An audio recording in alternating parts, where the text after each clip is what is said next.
Good evening, everyone, and welcome to this month's Databytes, getting things done with data in government, supported tonight by EY. I'm Gavin Freegard, Associate at the Institute for Government, and it's wonderful to welcome so many of you tonight, and no doubt lots of you watching this on catch-up with slightly sore heads tomorrow as well. We'll start in the traditional way. Hands up if you've been to Databytes before. Welcome back. Hands up if this is your first time. Welcome. Databytes is, of course, the main event this evening. Yes, data's coming home. We've managed to pick 4 dazzling presentations tonight as our speakers mount their campaigns to show off their sterling work. I've no doubt they'll rise to the occasion. There's no need to walk away early. You'd be rash for disappearing before the end, because we'll be finished in plenty of time for the football. There's no need for us to cane it. And if you think that was bad, be glad I didn't realise until far too late what I could do with 3 lines on a chart. Let's start, as ever, with some housekeeping. We are on the record and are being live streamed, obviously. If you'd like to get involved on social media, the hashtag is IFG Databytes, and we're live tweeting from @IFG Events. And if you want to put questions to our speakers today, you can do so using the Slido page you're almost certainly watching this on already. If you're not, go to bit.ly/SlidoDB21, case sensitive, for the full experience. Why does the IFG host Databytes? Well, we want to bring the different data communities in and around government together. We want to show people, especially those who don't think of themselves as data people, what better data means in practice. And we want to put some interesting data projects on the record. How does Databytes work? You're going to be treated to 4 presentations this evening. Each presentation will last for 8 minutes. Yes, just 8 minutes. There are 8 bits in a byte, hence 8 minutes in a data byte. Each presentation will be followed by 8 minutes, yes, 8 minutes, of questions to the presenters before we move on to the next presentation. So 4 8-minute presentations, each followed by 8 minutes of questions. This is our 21st event. You can watch the previous 20, including last month's geospatial special, on the IFG website. As ever, it's been a quiet month in British politics. Let's start with parliamentary by-elections. There have been 2 since we last met. This chart shows every by-election in Great Britain since 1945 and the change in the largest governing party's vote. In most by-elections, the governing party's vote falls. So everyone got very excited about Hartlepool back in May, where the Tories bucked that trend, one of only 6 government gains at a by-election since 1945. The 3 by-elections since are more like normal service. Labour held Batley and Spen last week, but a few weeks ago the Lib Dems won Chesham and Amersham from the Tories, meaning of the 4 by-elections so far this Parliament, 2 have been holds and 2 seats have changed hands. Speaking of hands, it was less hands, face, space and more hands, face, embrace, as Health Secretary Matt Hancock quit over his relationship with someone he first appointed as an advisor and then a non-executive director of his department. With impeccable timing, my IFG colleagues have published a new report on updating the ministerial code, required reading for a government for whom the Nolan principles consist of being in the mood for dancing, romancing and giving it all tonight. Hancock's eventual resignation means we can turn to our classic ministerial resignation chart. With that, and James Brokenshire stepping down today to focus on his recovery from illness, we wish him well, that's now 13 non-reshuffle resignations under Boris Johnson, the same as under Gordon Brown, but with a faster run rate than anyone else, even Theresa May, just about. Just to remind you how mad the last few years have been for ministerial resignations, since England last went out of a major football championship to Croatia in the 2018 World Cup, there have been 36 resignations outside reshuffles, more than in 11 years of Thatcher or 10 years of Blair. There have been 49 since my team, Wales, were knocked out of Euro 2016, and since Wales knocked Northern Ireland out of Euro 2016, that's more than 11 years of Thatcher and 6 years of Cameron put together. And it's 104 resignations since Scotland were knocked out of France 98, but that was a long time ago. Tony Blair was Prime Minister, some song called 3 Lions was top of the charts, and it would be 3 months before Google was incorporated. That does, of course, bring us nicely to the football. Euro 2020, as UEFA still insist on calling it, because clearly we all long for the treasured memories of 2020. Now, historically, we've become used to Wales as a standard unit of measurement for area, as in an area of rainforest the size of Wales has been destroyed. But during this tournament, the Welsh team's travel exploits, from home to Azerbaijan to Italy to the Netherlands, mean Wales is now also a unit of distance. Despite playing 2 fewer matches, they travelled further than any of this week's semi-finalists, around 1/5 of the circumference of the globe. Let's change the units. Denmark have travelled nearly 1 Wales, Spain 2/3 of a Wales, and Italy and England around 1/3 of a Wales. I'm not sure football can come home when it's barely played away. Insert your own cabinet minister joke there. Here are some England stats ahead of this evening's semi-final against Denmark. England have played 28 knockout matches in major tournaments, excluding tonight. Most of those have been in World Cups rather than the Euros. Indeed, 11% of all England's knockout matches were at the 1966 World Cup, which I understand England may have won. 29% of England's knockout matches have gone to penalty shootouts, winning 2 but losing 6. Perhaps the most remarkable stat is that England manager Gareth Southgate has been involved in more than 1/3 of England's knockout matches as a player or a manager. Overall, England have won 46% of all knockout matches they've played. Now, obviously, I compared that to Wales in the hope that we'd have a better win percentage.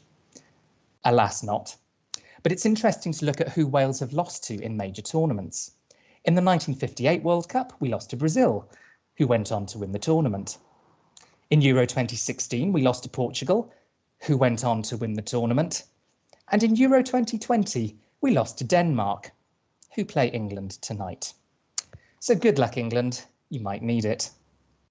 Turning from 90 minutes, or 120, followed by an agonising penalty shootout, to 8, our first speaker tonight will be Adam Brocklesby, partner at this evening's sponsors EY UK and I Consulting, on how government can improve policy decisions and citizen services by being insight-led and data-enabled. That will lead us on nicely to our second speaker, Pierre Nunt, Head of Insight and Innovation at the London Borough of Barking and Dagenham, who'll be talking about insight-led action on reducing homelessness and improving financial resilience.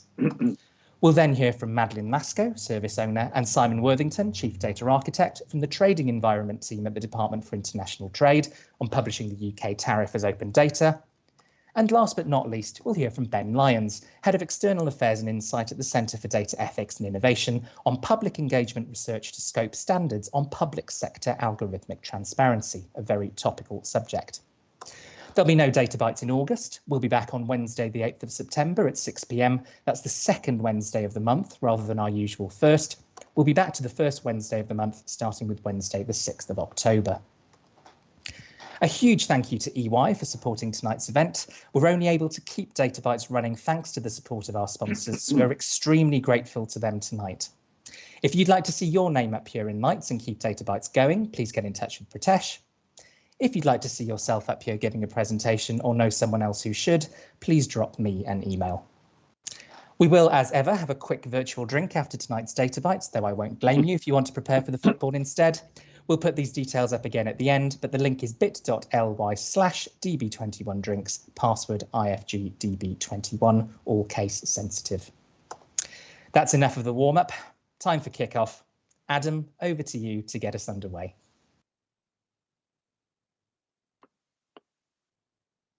Thanks very much, Gavin, and what a fantastic introduction. It's quite difficult to follow that. I should have thought and been more topical, I guess. Good evening, everyone. I lead EY's technology consulting practice for government in the UK, and I'm really delighted to speak with you this evening about how government can improve policy making and service delivery by becoming insight-led and data-enabled.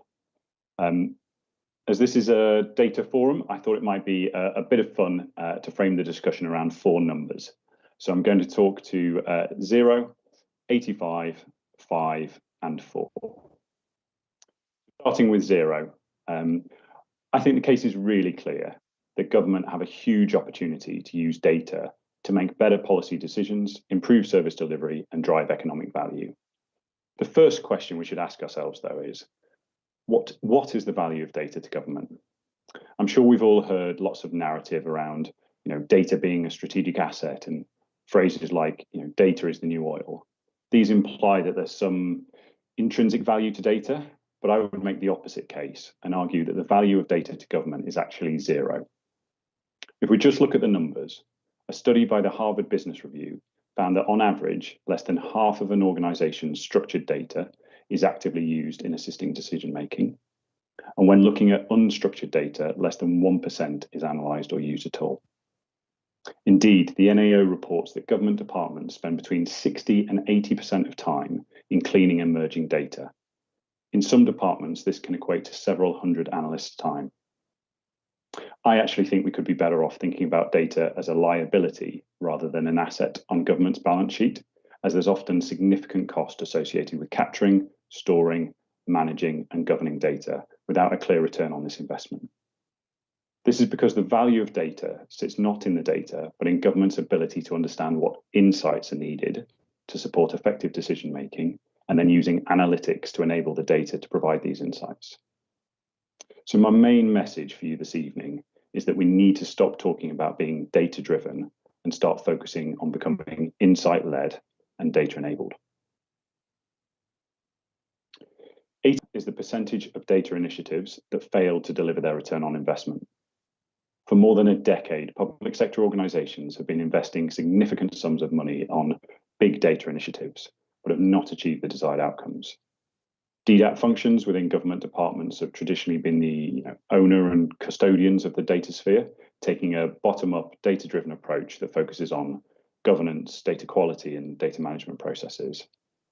And then in parallel, senior leaders in the department plot their own path, fairly independently, and for the most part have only a limited understanding of the insight that could be generated from the data that the department holds.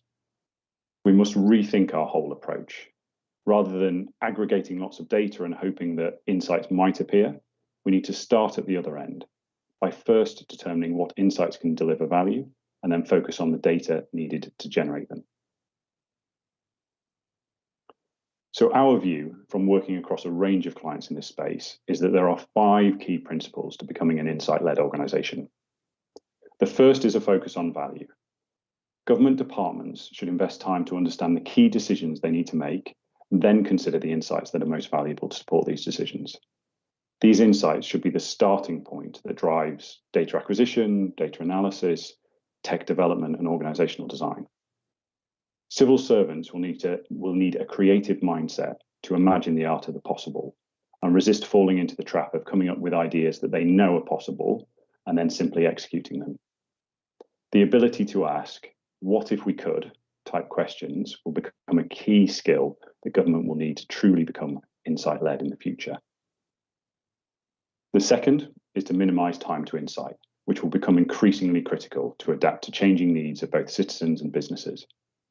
Government departments should look to iteratively prototype in order to test and learn and rapidly develop valuable insights. This approach will de-risk the overall development process compared with a big data program that promises delivery of benefits at the end. It will also help build collective confidence with stakeholders across the organisation in the outcomes that will be achieved. Third is the need to support increasing complexity. We need to recognise that generating transformational insights will increasingly require complex data science skills.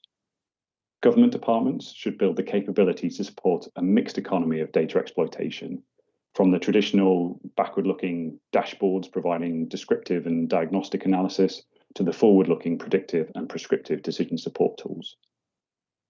These insights will often require joining of data sets from across organisational boundaries, including outside of government, and considerations around data sharing, data privacy, security, and ethics all need to be thought through and engage at scale.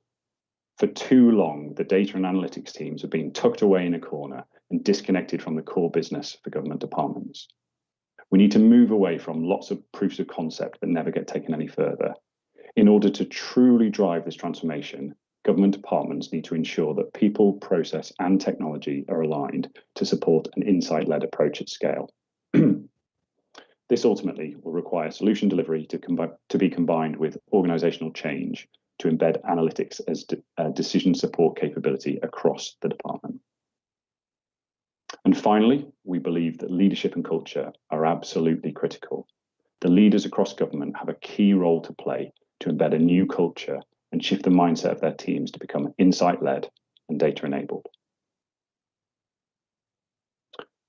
So I guess a lot of what I've spoken about is the change in philosophy and mindset needed by government in order to become truly insight-led. But to bring this back to the practical, what is the first step on this journey?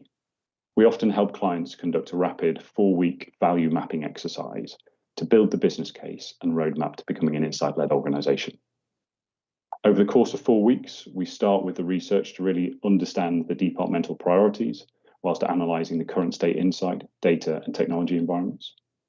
Next, we explore and seek to define opportunities for insight development, identifying the questions being made. We then evaluate and test opportunities to determine which insights are the most valuable and prioritise them based on feasibility and complexity of existing and available data. And finally, we assess the changes required to enable the transformation and create a business case outlining the benefits, associated costs, and an implementation roadmap to become an insight-led organisation. So in summary, the current focus by government on the acquisition, standardisation, and quality risks delaying, or even worse, preventing the realisation of value from government investments and data programmes. Only by starting at the other end and adopting an insight-led approach can government maximise the benefits that big data offers. Thank you. I'll now open up for questions. Thank you very much indeed, Adam. We've got some questions coming in already, but just to remind everybody watching us on Slido, you should be able to submit your questions nice and easily, which I'll put to Adam. We've got a few coming in already. The first one is a typically forthright one from Sam at Med Confidential. Evening to you, Sam. He says, EY did an analysis of the value of health data held by the NHS. It valued it in billions. Was the methodology of that report any more rigorous than your value of 0? He asks. No, it's entirely aligned. So, and I'm very familiar with the report that the colleague references. I think this is there's two different perspectives on this. The first is a government department's ability to monetize data and derive financial value from data through the transparency agenda and sharing sharing of open data. What I'm talking about here is government's ability to use data to effectively deliver better services, achieve better policy outcomes, and reduce or improve value for money. So I think I'm deliberately being provocative to really drive the conversation and the thought process away from viewing data as an asset that needs to be acquired and kept, and really encourage government departments to think about data as a liability, but very similar to the way that manufacturing organizations shifted from thinking about work in progress as an asset to a liability, to really think through which data is necessary to be acquired, aggregated and analysed to drive real insight. Great, thanks, Adam. We've got a great question from Anonymous. Evening to you, Anonymous. Glad that you've decided to choose us over the football. How do we deal with government typically not understanding the art of the possible and hence can't even frame the right questions that data could be the answer to?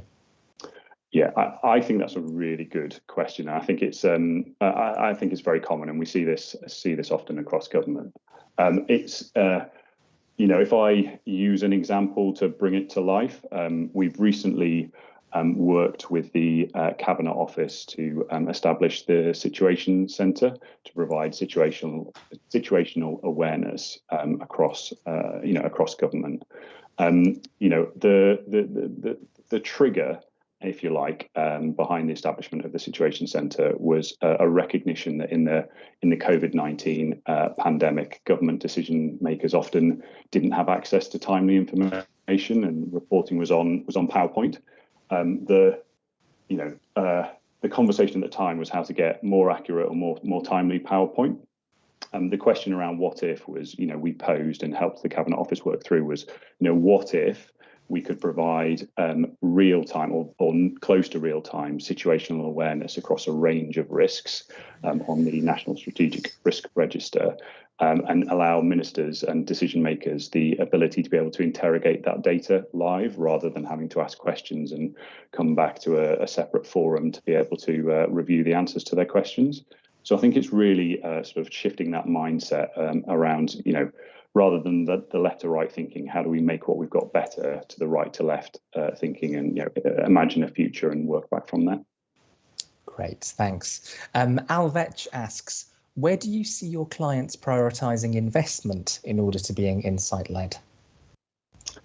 Thanks, Al. Really good question. So I think, in terms of prioritisation of investment, I don't think this is about more investment. I think this is about better return on the current and the planned investment. So in terms of prioritisation, I think a real strict control or challenge to government departments around how they're using data and how they're using insights to make effective decision making. And frankly, if there isn't a clear strategic case for the data that they're seeking to acquire or the assets that they're seeking to develop, then frankly don't do it. I think in most cases, government departments have either have the data or have access to the data that they need in order to inform their insights. But it's the exploitation and the analysis of the data where they're struggling. So I think this is about doing more for less or more for the same, rather than significant increase in investment. Excellent, thanks. We've got about 3.5 minutes left, so please do keep your questions coming in. We've got another one from Anonymous, which is, how does government overcome data sharing barriers between departments, both in terms of security or permission and in terms of different taxonomies? Yeah, so I think there's a couple of angles to this, and I think there are, we should recognise that there are, good initiatives that are being taken forward by government to address some of these challenges. So I really welcome the creation of the Central Digital and Data Office in the Cabinet Office to encourage sort of data standards and obviously the Data Standards Authority to encourage data sharing across government. I actually think the biggest barriers to data sharing across government are not technical; they are cultural. And again, we've seen this with work with the Joint Biosecurity Centre as part of the Department for Health and Social Care and the Situation Centre that I referred to earlier. The first response to the question from one government department to another around sharing data is, why do you need it? What will it be used for? And there's a real concern that a party that is not as close to the data will derive insight that is inaccurate or could potentially cause embarrassment. So I think being absolutely clear the rationale for data sharing and building trusted working relationships between the government departments to support data sharing is absolutely key. In a number of, as I touched on earlier, a number of the projects that we've been working on recently, we've established MOUs between departments to be able to facilitate that data sharing.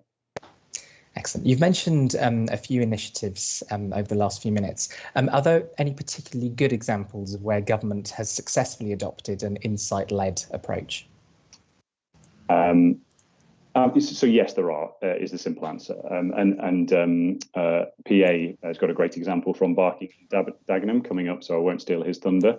If I choose another example, we've worked with Maidstone Borough Council to support their transformation towards a preventative service model.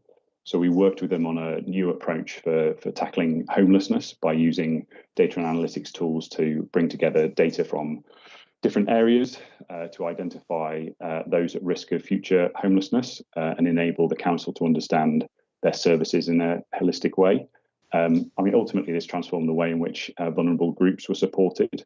And over the course of, effectively, we helped identify households 3 to 6 months before reaching crisis point.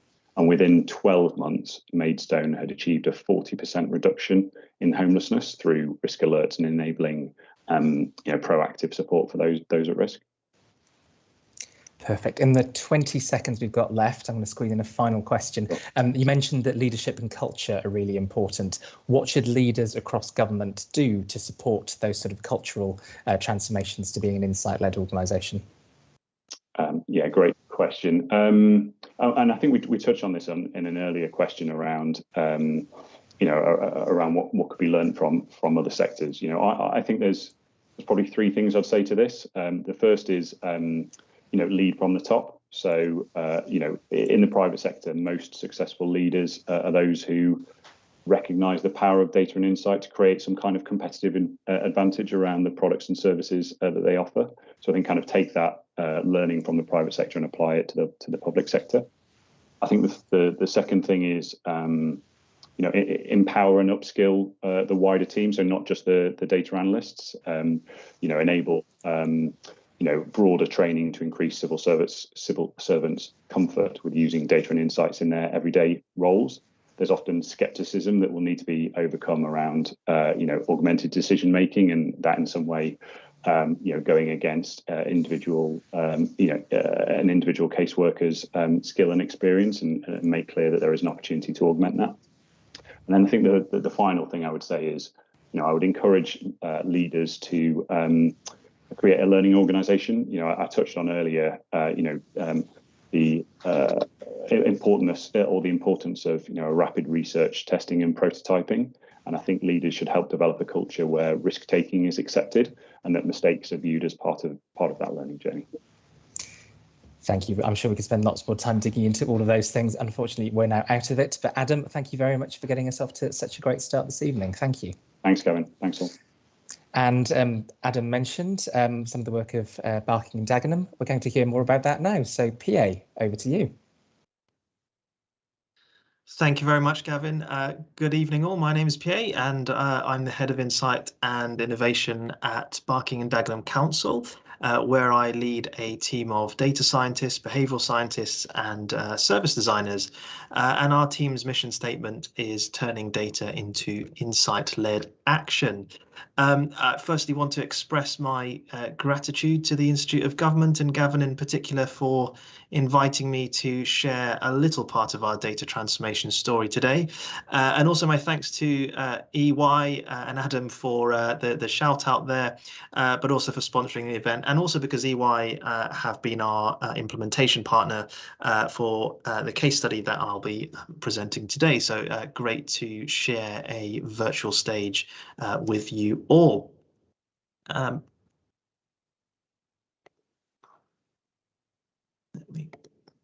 Right, so this is us. Barking and Dagenham is an East London borough with a population of 212,000 residents, and according to the Index of Multiple Deprivation, we're the most deprived London borough and one of the poorest places in the UK. And we have plenty of challenges.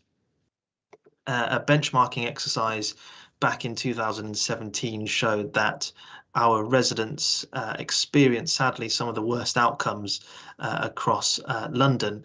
However, we have been improving and in the London League tables in the past couple of years. Now, part of the reason for improvement has been the insight-led approach that has helped us design solutions that meet our residents' needs. And what I'm about to show today isn't a pilot, it isn't a proof of concept, it is organizational wide change and leadership. So we started off by changing the council structure and putting data and insight at the heart of everything we do. So one of those little blobs there is me and my wonderful team.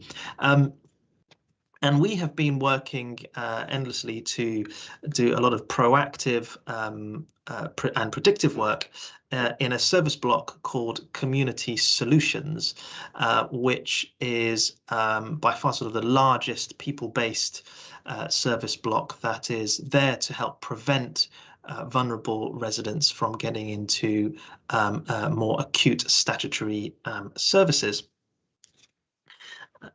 And Community Solutions does three things. It fosters resilience and independence, it resolves early, and it aims to reduce demand, which generates savings for the council, but importantly, better outcomes for our residents. And speaking of resolving early, in order to do that, we need to understand the root causes of people's acute need. And this is our much beloved in the organization Wheel of Inference that my team developed a few years ago.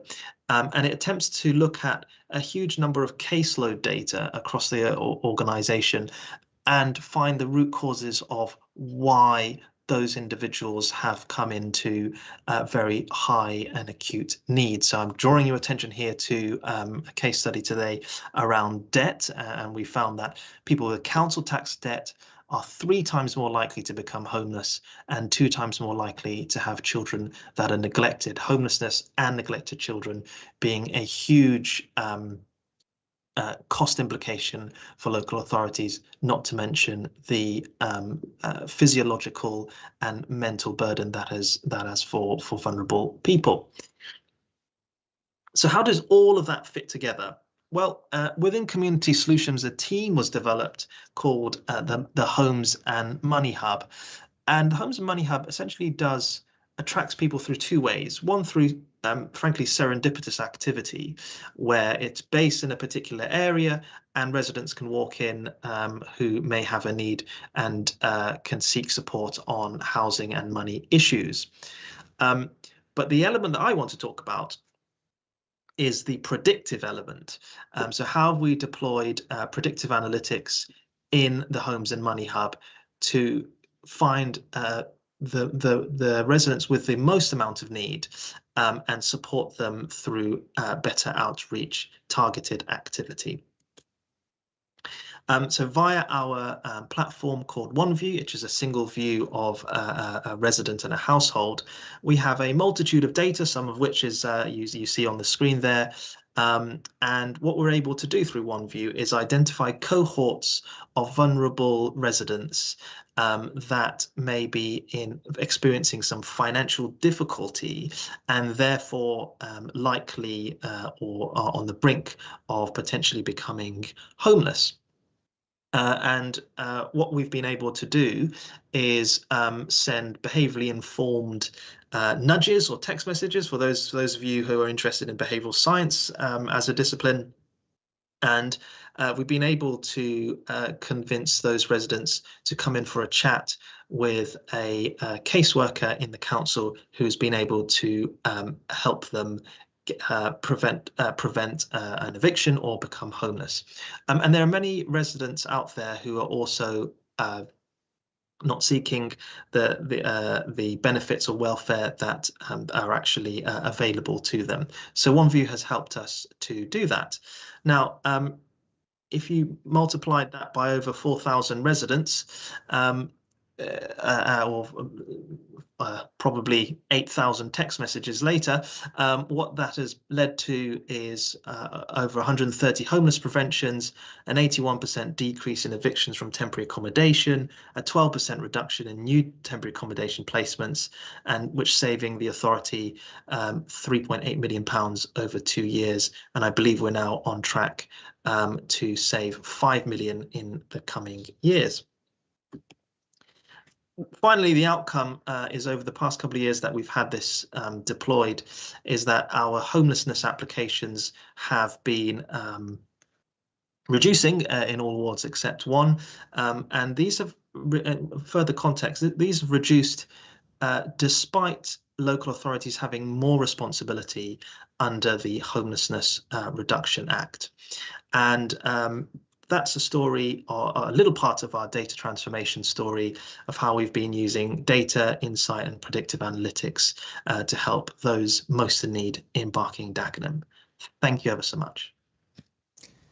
Brilliant. Thank you very much, PA. And just to remind everybody, if you would like to put questions to PA, and there's lots in there to dig into, please do it using the Slido. So we've actually got a question which I think is probably designed for one of our later speakers, but I'm going to put it to you as well, PA. This is from Robert Teal, who is sort of saying, if insiders or AI can predict with reasonable accuracy the eventual outcome of a course of events in the public sphere, like planning approval or an out-of-court settlement, is it not a moral imperative to allow the citizens to see the data and likelihood of success in our action or application? So I suppose there's an interesting question there about how do you talk to residents about how their data is being used, the algorithms and so on. Yes, thanks for that really important question. What we've done as an organisation is create a data ethics and transparency charter, which is available on our website for residents to see. The important thing just to mention as well is that what OneView does, and what we call here as predictive analytics, is not an algorithm that makes a decision about an individual. It essentially just pulls together what are previously disparate data sets and surfaces it to a caseworker who then does an outreach. So there isn't there is no algorithmic decision making in this. But the point is still very valid, and it's important that we engage with our residents to do so. So we've done that through a number of different ways. One is publishing a data ethics and transparency charter. Two, having some sort of independent research work done on a lot of our projects that are independently published, and also just sort of holding public forums where residents and the particularly councillors, members are able to exercise a level of overview and scrutiny on what we're doing. And the last thing I'll say on this is it's also really important to know that what we're doing here is not beyond our statutory duty of care. So just because we've deployed better analytical tools does not make us fall out of our statutory duty of care. We're basically still doing the work that we are meant to be doing for vulnerable people, but just in a far more efficient way. Brilliant, thanks. We've got some questions coming in. So this one's from Anonymous. Again, already very busy this evening. How do residents respond when you reach out proactively? And is the impact that you have on them long term? I'll tell you a bit of a funny story. When we first did the cohort identification, we did the very typical local authority thing of sending a letter. So we went, dear so and so, we could help with your financial difficulties, etc. Come and have a chat. The response rate we got, and I mean this by no exaggeration whatsoever, was 0. We didn't get anybody responding to that. But when we moved to the text messaging behavioral nudges, that response rate came up to 50%. So for every two messages we sent out, we got one resident booking to see a caseworker, and outcomes were achieved. And there was, and I'll pick one that we kind of personally saw, a lady that we identified who was a single mum, low income, single parent, and sort of I think it was on universal credit, and the caseworker actually helped that individual prepare a better CV to get into a higher paying job. They also realized that there was more benefit and welfare opportunities for them. And so in the space of the first half hour of that individual coming into the Homes and Money Hub, they walked away in a much better position. They were at risk of becoming homeless. They are still in their own home with better benefits and a better paying job to keep them there. Excellent. We've got another question from Anonymous, which I suppose is the other side of some of that, which is, do you have any metrics on the false negatives, the cases that are not currently deemed needing intervention, but actually could have been helped if it was carried out? Yes, so this is an interesting question, because it's really about what's within our duty of care. So how do professionals deem risk? Is somebody with a £10,000 debt more at risk of homelessness than somebody with a £500 debt? So what we leave that really to the professionals to decide. I think in our experience, what we've seen is the better outcomes for prevention of homelessness and eviction from the private rental sector, and this is purely in Barking and Dagenham. I don't know if this particular nuance applies elsewhere. Is residents with smaller amounts of council tax and social housing rent arrears debt that is consistent as opposed to people with large quantifiable amounts of debt. And that's because there's a much easier intervention and support package available to them. So that's something that's played out in B&D, but that is totally up to the people who are qualified social workers or professionals to deal with. Excellent. We've got a question from Asa, which I have to say was a question that I was going to ask a version of as well. Do you think your borough's approach could be successfully extrapolated to other boroughs or areas to help deal with similar issues? And also, do you think boroughs could work together better in order to benefit from the approaches they develop individually to help those in their area? I wholeheartedly believe so, and hope it does actually happen.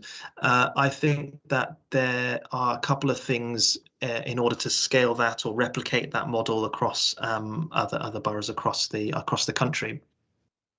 One is the desire and obsession with early intervention and helping vulnerable people live more resilient and independent lives, as well as helping people out of crises. And every single local authority has a statutory obligation to do that, but beyond the statutory obligation, an inherent focus on prevention, I think, is a really, really important part of it, because I could say the answer is have really good data, do insight and analytics really well, hire a bunch of data scientists or behavioral scientists.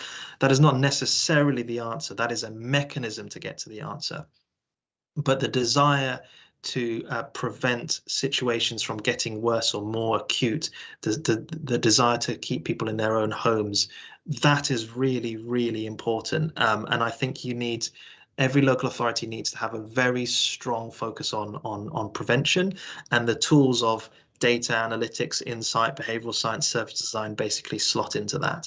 And rather than be a standalone nice to have in a local authority. And that was my point of putting our organizational structure up, because you can see how we play a very important role in the rest of the organization supporting it. I'm going to squeeze one final question, so you've got about 30 seconds to answer this. Heather Neat asks, what are your plans for your data sharing system? Would you like to add more external data into the mix?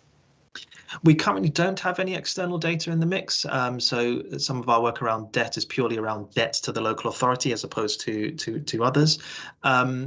I see that as a potential in the future, but there is still so much to be done and maximized in terms of utility of our own data sets before we go anywhere near an external data source. So still plenty to be done, and this is a couple of years in the making, but we've still got a long way to go and a lot more people to help.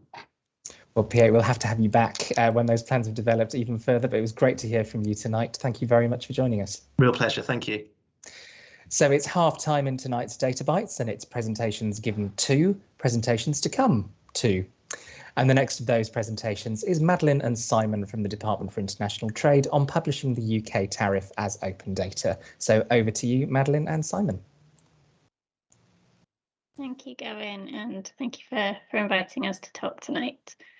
So I'm going to start by setting the scene as to why we were creating this data in the first place. So as you know, the UK formally left the European Union in January of last year. We entered a transition period which lasted until the 31st of December 2020. And during that time, the government, led by Department for International Trade, built the UK trade tariff or customs tariff, which records the taxes, also known as duties, and controls to be applied on imports and exports at the UK border. The tariff is considered critical national information. I often describe it as part of the UK's border infrastructure because the data itself is critical to the functioning of the border. And also importantly, it powers decisions for traders. So coming to the end of the transition period, and of course, since the 1st of January, many traders will need to use this data to make decisions. So for example, is it still viable for me to import cars from Japan as a business if the new import tariff is 10%? And a big part of what we did during this time was also to explore how to make the tariff available to the people who need it. So that includes those individual traders, but it's also logistics companies, third-party software providers, and so on. So we've been through a few trial runs of this. You may remember that in 2019 there were a few occasions on which the UK nearly crashed out of the European Union without a deal. If that had happened, the UK's trading terms with the EU would have been MFN, or most favoured nation rates, also known as WTO rules, which essentially means we charge the same duties to any country that we don't have a trade agreement with, which would have included the EU. That would have created a fairly significant economic shock. So the government introduced what was called the temporary tariff regime to mitigate the impact of this, which basically reduced the duty on a range of selected imports. So the question was, how do we publish this? And attempt number one was as content tables.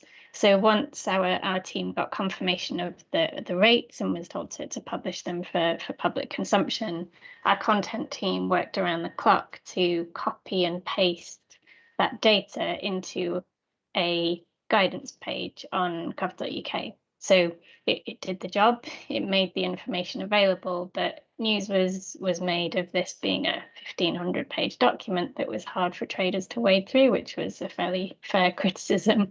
So we learned a lot from this. Tables pasted as content doesn't meet user needs. So the next time we had an opportunity to publish tariff information, which was in May 2020, we did it as a proper lookup tool and service. So what was announced at this point was the UK's future at that point MFN rates, so those third country duties that I referred to earlier. And we knew based on the experience last time around that most users want to search for a small number of rates rather than seeing everything. And we designed it in a way which meant that they could search by description, by keywords, and by a commodity code or part of a commodity code. So this was much easier to use than a huge document for the individual traders, but it still left us a question which was what to do about the power users. So I'm going to hand over to my colleague Simon to explain what a power user is and what we did for them. Thank you, Madeline. So yeah, we hypothesized there were two groups, the individuals and the power users. And the power users we thought were other nations, other government departments, big companies that do a lot of logistics for lots of different products. And they were split between analysis users, so people trying to use the data to make decisions, and operational users, so people who needed to use the data to actually clear their goods at the border. And our hypothesis basically was that these users need all the data in bulk. We can offer an API, we can offer the service, but actually what they need is to take all the data, go away, use it, and load it into their systems. So what we did was we made all the data available as a bulk download via an API in a spreadsheet format, because our hypothesis was that a lot of people would find that the most familiar thing to use. And this was quite significant for us because it was only DIT's 5th ever open data set and our first to ever be actually about trade. We published transparency information before, but this was, our first ever open data set released in bulk. And the feedback on this was generally quite good. We had lots of hits on the service and we had 7,000 downloads of the data. Now, I'm not going to claim that number of downloads is necessarily a good metric to measure how good data is. I'll just kick that one off. But I think what it did show is that there were people who were coming to use this, and we had lots of anecdotal feedback from individuals coming to our support lines and our feedback request form that they were asking questions about the data and they were using it. So we knew that this was working. But as Madeline said at the start, actually, this was just the base rates. This was just the sort of WTO rule rates that you would get. And actually, the full tariff is much more. It covers all the trade agreements, the free trade agreements we have. It covers suspensions, it covers quotas, and all sorts of other bits of data as well. And a lot of the questions we started to get were about where the other rates are. So we published a second open data set. which was actually not just the base rates, but everything that we had certainty on up until that point. And again, we followed the same principles. We made it a bulk download, and it was available in spreadsheet formats because that's what we thought that our users wanted. And again, this was generally quite good. We had a feedback call with a big shipping company, and they said, yeah, this is really nice. We want to use this to load it into our systems, which was actually not really something we expected. But actually, we don't want what you've given us. We want something slightly different. So we produced a third open data set, which was exactly what they wanted. And actually, that's the one that a lot of people now come and download because it gives them a richer view of the data. It shows them actually what applies at the border at any given time. And we've had really positive feedback from this. So supermarkets, freight carriers, even government departments in our own government have come to us and said, yeah, this is really helpful. This is really easy to use. So where do we go from here? I think the thing that was really interesting for us was that we did a firebreak project. So this was a 1-week project, just to kind of see something, see if we can do something, see if it works. And one of the things we were able to do was to produce a system that can send live links of the filtered data. And that was very much a stab in the dark. But what we found is that actually it opened it up. The fact that the data was open and that they could do this suddenly meant that all our policy teams were like, oh, well, that's great. We don't need to like scrabble around anymore to find and put together spreadsheets for all this stuff to send to Turkey and Mexico. We can just send them a link using this tool, and they can go and download the data as and when they need it, and it'll always be up to date. And this was a user need that we didn't know about, and we had no plan to build something for. But suddenly, just by the fact that data was there and it was open, it opened up a lot of value. So back to Madeline for what's next. Yes, so just to finish off, we've had lots of good feedback. As Simon has said, we've already had specific feedback which we've been able to act on. Examples include how people can self-serve their own specific requests and how to make recent changes to the tariff visible. But we have more coming in, and we want to find out more. And we also particularly want to figure out a more efficient way of meeting the long tail of user needs, by which we mean the very specific ones, which take just as long as serving the kind of mass needs. So as we go into the questions, we'd also welcome any feedback or suggestions that you have, and if you also want to contact us afterwards, we'd welcome your views on that. So thank you. I think we're on to questions now. Brilliant. Thank you both very much. And yes, just a reminder to everybody, you can submit questions via Slido, so please do keep them coming in.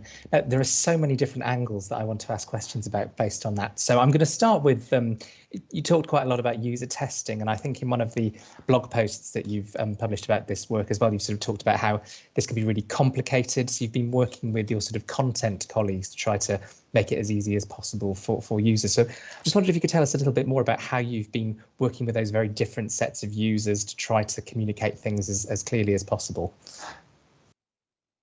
Sure. Madeline, would you like to take that one?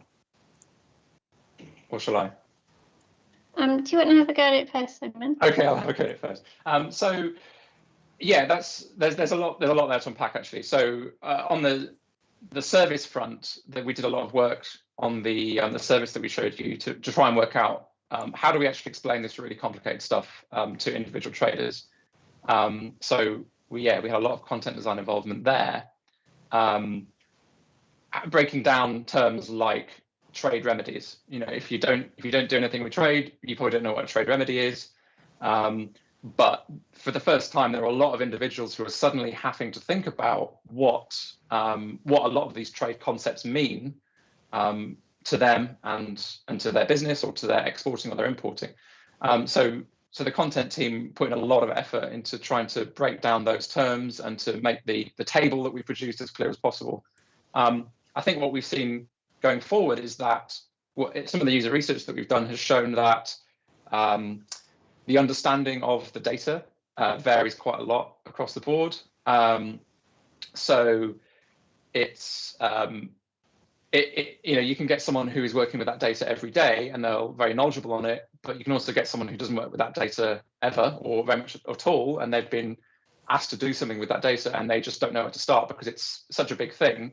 It's so complicated, where do I begin? So one of the things we are looking to do is see if we can explain more of the concepts around the data with some documentation. You know, we have some metadata there, but actually proper documentation about how it works is the sort of thing that will open it up to more users. Ultimately, it's bringing that bar down to make it more valuable to people. Yeah, and I think one thing I would add is that it's fair to say that some of our what you might call user research was more like very honest feedback from the likes of the British Retail Consortium, who told us what they needed early on. So yeah, a lot of what we know, particularly around the needs of those power users that Simon talked about, the kind of the Sainsbury's, the UPSs, that their needs around the data came through those kind of forums. Excellent, thank you. We've got a question from Mary Susan Barry. Evening to you, Mary Susan. Have you done any show and tells to other government departments? And again, I wonder if you might be able to say a bit more about sort of working cross-government with colleagues from other departments in general as well, because obviously there were lots of departments involved in some trade issues. In the main show and tell we've done was Simon and I presented at Civil Service Live. Was it last week, I think? So that's the ultimate cross-government show and tell, because it brings together thousands of civil servants from across the piece. But we haven't individually reached out to other departments to present this work. But having said that, in the build-up to it, we work very closely with the other departments involved in Tariff, so HMRC, DEFRA, the Jersey and Guernsey administrations, and so on. And I think on the point about no, I've forgotten what I've got on the second half of the question was, Gavin. Just working cross-government with colleagues in general, given how many are involved in trade. Yeah, that's right. So the feedback, actually, a lot of the more valuable feedback that we've got has been from other government departments saying, oh, actually, you know, we're using your tables, by the way, you know, we haven't told you, but actually we found them and we're downloading them and we're using them. But would it be possible for you to explain how this works? Or would it be possible for you to produce something bespoke for us, because we're getting a lot of value out of it being, you know, a spreadsheet or, you know, available in a format that is accessible to us, but we could do with something that's slightly different. And that's when it comes back to that, like meeting the long tail, you know, how do we let more of those users self-serve? But definitely there is an element of, well, if a government department is coming to us and saying we need this, then there's a reasonable shout that actually there are other users out there who would also benefit from that. And I think there's lots of opportunities coming from other government departments to say, actually, we could produce a fourth data set which only shows these things. And that feedback is really valuable. Excellent, thanks. Anonymous asks, are there any international examples that have similar tools for users? And is there anything to learn from others? Yeah, that's a really good question. So I think one of the examples that we hold up internally is New Zealand. So New Zealand have a very digital first like tariff system, trade system. One of the big advantages of the New Zealand system is that it actually makes the database the source of the law, whereas in British law you have to put together a bit of paper and put it on legislation.gov.uk and put it through Parliament every time you want to change tariff rates. This is exactly as burdensome as it sounds. It's, you know, there are some good reasons to do it, but ultimately there are some good questions being asked about, you know, could we do a New Zealand style approach where we make the database the actual authority in law about what the tariff is? And that would save a lot of time. It would save us putting things into PDFs that we know people don't need or don't use or are not accessible to them at least. And I think that would be a good example to copy. Great. We've got about a minute and a half left. I'm going to try and squeeze in 2 questions. If you keep answers short, that would be great. T. Wright asks, does this provide an opportunity to look at simplifying the trade and tariff system away from EU bureaucracy? Yeah, great question. I think the answer is that it does. I think that's a thing that we'd like to do generally. Not speaking for the whole department, but I think there is definitely an effort on the data side to make that data simpler, make it easier to understand, and to think about, okay, actually, if you're a trader and you're approaching this data, either via a service or via the bulk download, how do I understand it? And actually trying to put in more information to make that journey easier and slicker. So I think there's definitely a lot we can do in the data to improve and make it more self-describing, I suppose. Yes, I would agree with that.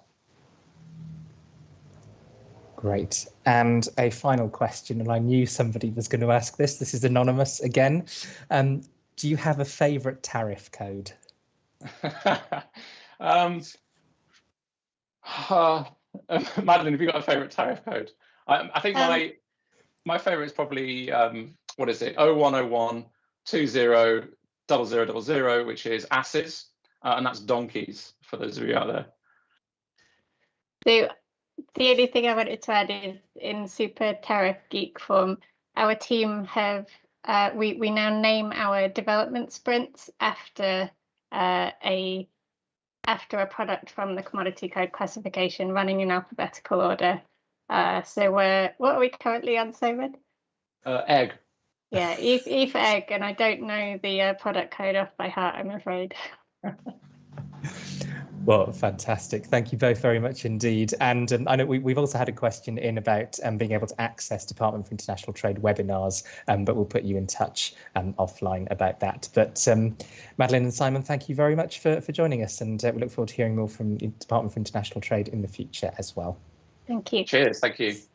So now we turn to our final speaker this evening, and that is Ben from the Centre for Data Ethics and Innovation. So Ben, over to you. You're currently on mute. Thank you so much, Gavin. And it's great to be here today. I'm conscious that I'm now the only thing standing between you and the football. So I promise for all our stakes that I'll be sticking to the 8 minutes. For those who don't know us already, the CDI is an expert body that's focused on the trustworthy adoption of data-driven technologies, including AI. And we sit within DCMS, but work across the wider public and private sector. And one of our recent projects has been to work with the Central Digital and Data Office in the Cabinet Office on public engagement into a standard for algorithmic transparency, which is one of the commitments in the National Data Strategy.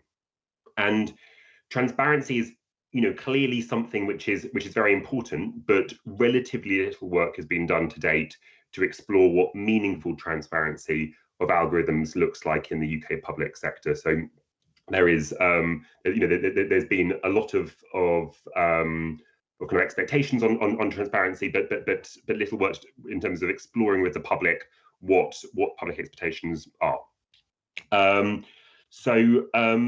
In terms of the objectives for this work, the key objectives were to explore which measures would be most effective at increasing both public understanding and public trust over the use of algorithms in the public sector. And we worked to recruit a sample with our partners at Britain Thinks, a sample of 36 participants from across the UK. And we aim to get a variety of people across a range of demographics, attitudes, understanding, and personal experience of some of the case studies that we looked at. We explored 3 case studies and three use cases essentially to bring this subject matter to life and explore the tensions and the trade-offs. So first, there was a recruitment case study which looked at a public sector body that was, fictitiously using a algorithmic tool to shortlist candidates for a job interview. A second fictional case study was around a police force using an algorithmic tool to decide where to allocate police officers. And then our third case study was around a local authority using an algorithmic tool to analyze number plates without a valid local parking permit. So different levels of impact here, and different we expected and found different levels of public concern. And there are 9 key findings that I want to leave you with today from the work, so I'll run through them now.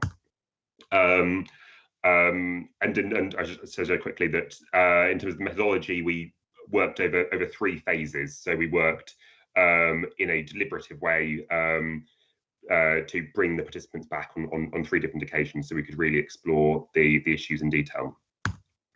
So in terms of the key findings from the work, first, we found that awareness of 2 of the key elements of this topic, so both algorithms and broader transparency in the public sector, had very low levels of knowledge amongst the public. So there is almost no awareness about the use of algorithms in the public sector, apart from a couple of salient use cases. And there is also very limited spontaneous understanding, at least, of why transparency would be important in a public sector context. Now, that's not to say that people don't think transparency isn't important once they understand the stakes, but it's not something that's front of mind. Second, people don't expect to engage with transparency information in their day-to-day lives. So once introduced to these examples of potential use cases, people became more engaged, but they still felt that in their daily lives, they would be unlikely to make use of this sort of information about the use of an algorithm. And it's not something that's front of mind.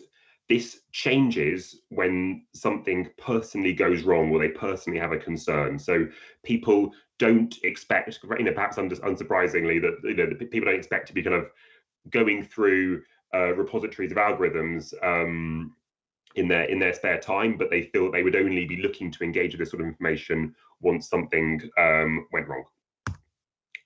Third, trust is highly related to the use case. So this mirrors work that we and others have done previously, but we found that trust was correlated with the scenarios in which in which data is being used, and a sense of what could go in a sense of both the perceptions of the potential risk created by deploying an algorithm in a given use case, and also perceptions of the potential severity of impact if an unfavourable outcome occurs.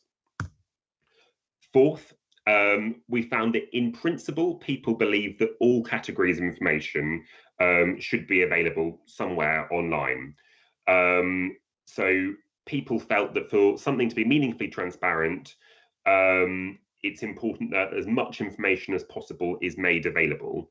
And there was a sense that making the categories of information list on this slide would all be important for participants in terms of being able to be sure that the right information was out there.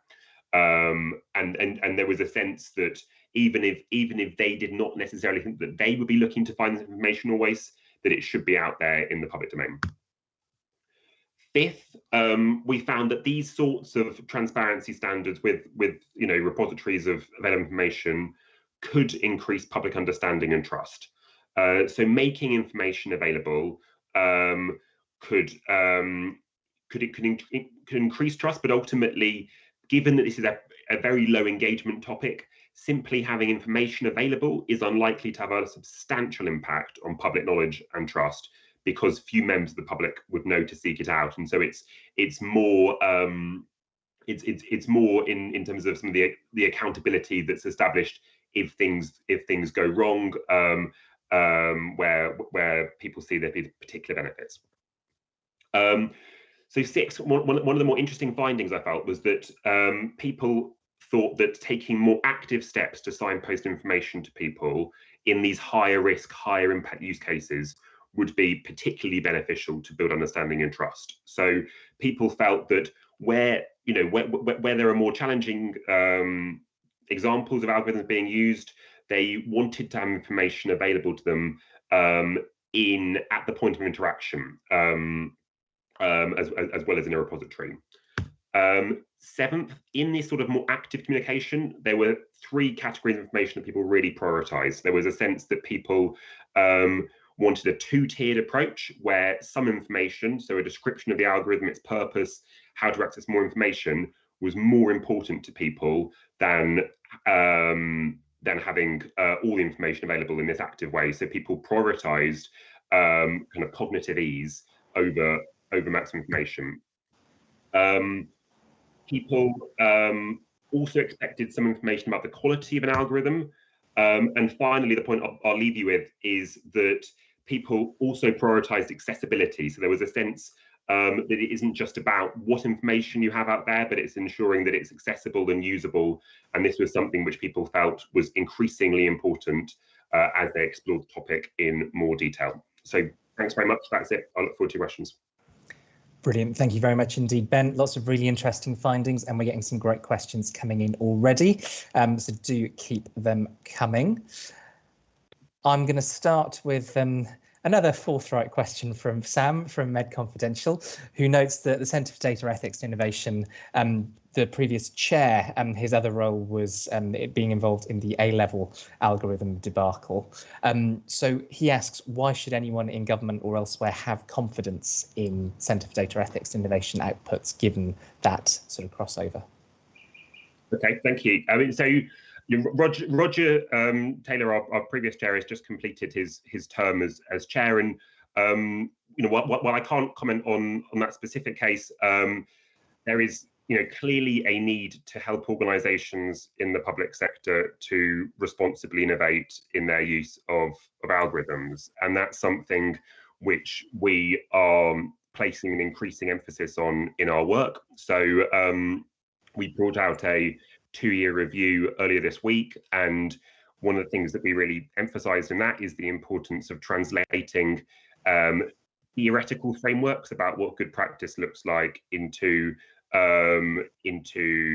real world practical steps. And so what that means in practice is we are working with organisations across the public sector to help them to build the sorts of governance, both kind of governance at the level of things like transparency, but also a range of other steps around accountability, around empowering users, and some of these mechanisms at a more technical level, such as privacy enhancing technologies, such as trustworthy models for data stewardship, to ensure that the public sector is building governance that is worthy of the public's trust. In terms of the way in which we're going about it, we are trying to build a expert team which includes people with experience both in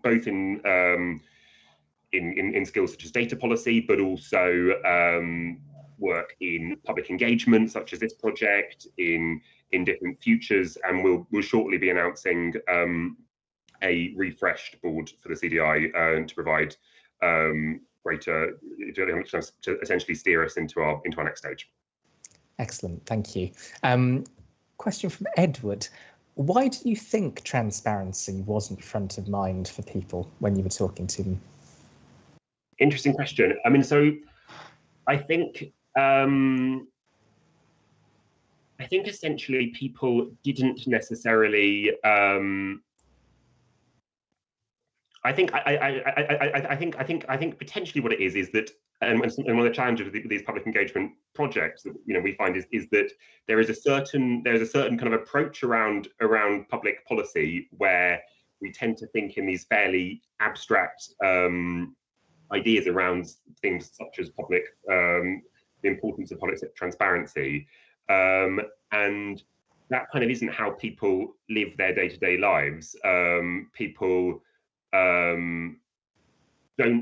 don't like it when they feel that there is information, or when they feel that something is going wrong and they don't know why that's happening, or they can't challenge a decision they feel is unfair, and then information is being presented to them. But you kind of need to get into that use case and that sense of what the jeopardy is in order to make it real to people who haven't thought about these issues in depth. So I mean, so that was one of the things that was important to us in the design phase, really, was to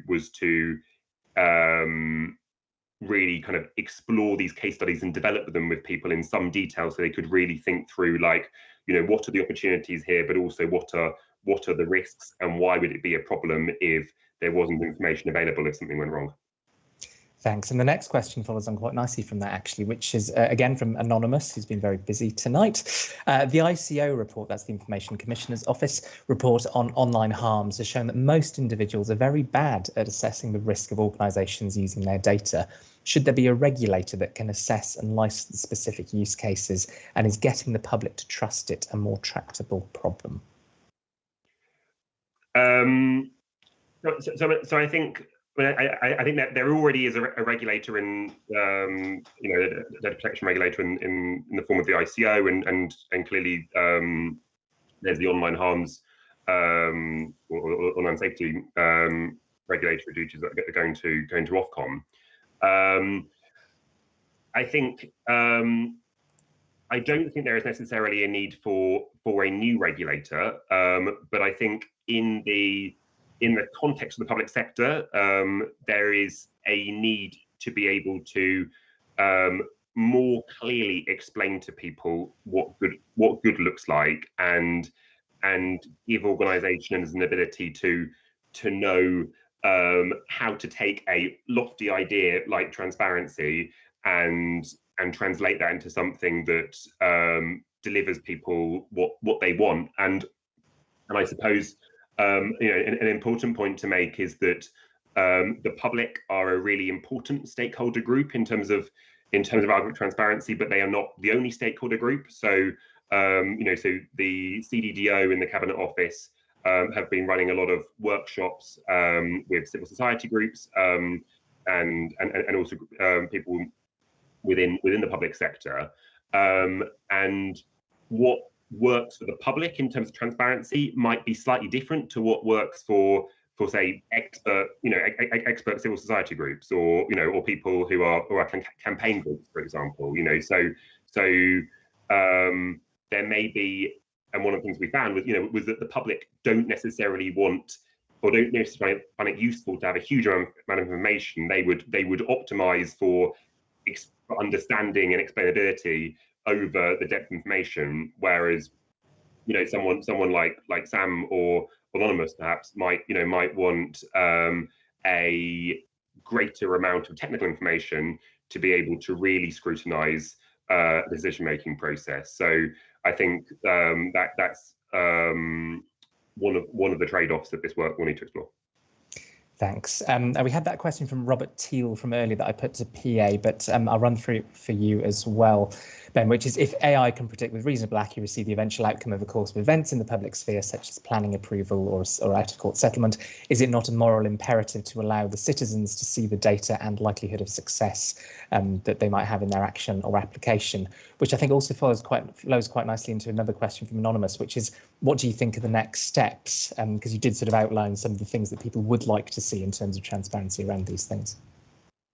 Yeah, so I might take the second one first. So in terms of next steps, this was a commitment within the National Data Strategy, and we'll be working closely with the CDDO on the next steps. But what CDO is looking to do is to continue this program of workshops and engagement before prototyping a standard, and then that standard will be both tested and evaluated in a open and participatory way. And I'd really encourage everyone tuning into this to get involved in that process. In terms of in terms of Robert's point about understanding the effectiveness of data use, if I interpret the question correctly, I think that is an interesting point. So transparency is really important in terms of understanding how something is operating, but also knowing things such as how accurate decision-making process is may be more or less important in a given use case, and it may depend quite a bit on the severity of the outcome for an incorrect decision. One of the interesting findings from this work I felt, which again is is something where we'll have to, I think, interrogate it when it gets, when it gets to the design phase of the standard, but that people actually wanted to be reassured about the quality of the algorithm, and they actually wanted, within the transparency information, there to be proactive reassurance that this isn't going to harm you, and clearly that represents that there's a significant tension there between providing honest and an accurate reflection of how an algorithm is operating, and I think it's one of the things that came through from the engagement work, which we might have to look at quite closely, because clearly it's important just to make sure that government is being accurate in terms of how it's describing algorithms. But that was an interesting finding. I felt that actually people there was a feeling from the groups that people, or at least some people, would rather reassurance than a warts and all honest explanation of the risks of an algorithm. Excellent. Well, we've had some other questions come in, but I'm afraid we're out of time. But thank you very much indeed for that, Ben. Thank you. Thanks. And if you are interested in engaging further on algorithmic transparency, that's one of the thematic areas currently being looked at by the Open Government National Action Plan. And if you'd like to find out more information on that, you can go to www.opengovernment.org.uk, as well as reading CDI's new report on their website. So before I blow the final whistle on tonight's Databytes, a few brief programme notes. If you want to join us for some swift post Databytes pre-match drinks, the details are hopefully on screen. Link is bit.ly/db21drinks, password IFGDB21. If you'd like to take your interest in the Department for International Trade, who we've heard from tonight, into extra time, the IFG is running a full-day virtual conference next Tuesday, the 13th of July, marking 5 years of the department. If you want to watch something Welsh without having to travel 2,500 miles to Baku or endure terrible chart-based jokes, you can watch First Minister Mark Drakeford at the IFG next Thursday, the 15th of July. There are lots of other IFG events coming up, including some on data and digital at the party conferences happening in late September and early October. There are some partnership opportunities if you'd like to get in touch. All that remains for me to say is some big thank yous. First, to EY for supporting tonight's event. Second, to you, you've been a great crowd. And third, to our brilliant speakers this evening. I hope you'll join me in applauding them off the virtual pitch. Enjoy the football, enjoy the summer, and if you're not coming to drinks, see you in September. Good night.